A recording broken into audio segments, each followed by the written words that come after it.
Hello everyone, my name is Mo Isa and I'm the founder of the Authenticity Project. Now, what we mean by authenticity is something that I'm going to explain as we go along. It's a process of finding out who you truly are as a person. It's not just about being honest or genuine, it's about bringing out everything that's inside of you. As a famous psychologist said in the 50s, Abraham Maslow, what a man must be, he can be. So if a musician plays music, he must play music. If an artist paints, he must paint. If a poet writes, he must write. So authenticity is about bringing out your gifts that have been given to us so that we can really express and serve the world around us.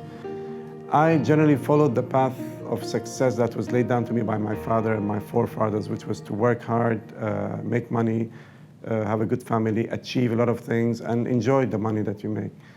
But after a certain while, I felt some kind of dissatisfaction and emptiness that came within me.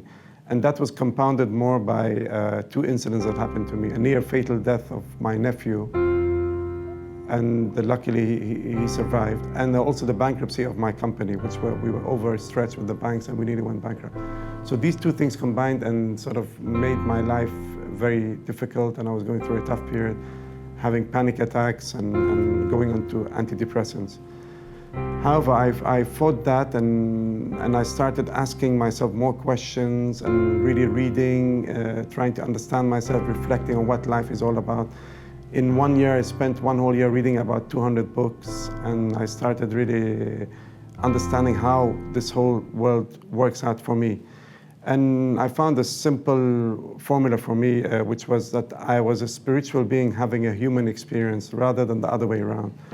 So that for me opened a lot of doors, and I wanted sort of to experience more life from the heart, from being more authentic, being more alive. And I got certain gifts along the way from the universe. One of them was I entered into a seminar which was talking about the power of the mind, the thoughts.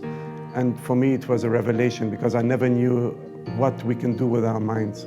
And I took that further on and I learned a bit more about it and did a lot of studying on it. Then another gift came to me was by all these blocks and emotions that we have in us. I sort of released by two things, by journaling daily and by running. Even though running sounds a funny thing, but it was something that really helped me release all my emotions. And the journaling also, I was sort of exploring what is wrong with me, why I haven't been doing what I wanted to do. So these two things, the power of the mind, the journaling, of releasing of emotions, led to the third thing that I did, which was to share my knowledge with people and to teach and to serve my community. And I did that by, I started writing and I started speaking in public as well. And I saw a lot of feedback. People were very happy to listen to my words or read my words, and it really did affect them. So for me, I started living this authentic life more and more. I won't say I'm 100% perfect, but I've changed a lot of things in my life. I've become a better leader even at Chemo Home, I've become more of a transformational leader. And also I have a foundation called Born to be Free, where we help impoverished kids live a better life through education and soccer. And generally I'm living more from my heart more than the mind.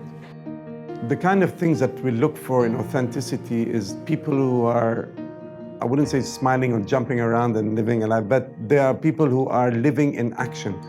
Like, I'll give you an example. There's a baker that we used to go to in Lebanon at midnight, after all the clubs would close. He would work from midnight till 4 o'clock. He's serving people every night, and with a smile on his face, greeting people, making everybody happy. The guy is living an authentic life. But he does it out of his passion, he's following his passion, and he's really living it. He's not just saying, you know what, this is my passion, I'll do it on the weekends. He wants to live it, he wants to make it count, and most importantly, he wants this to help serve his community as well.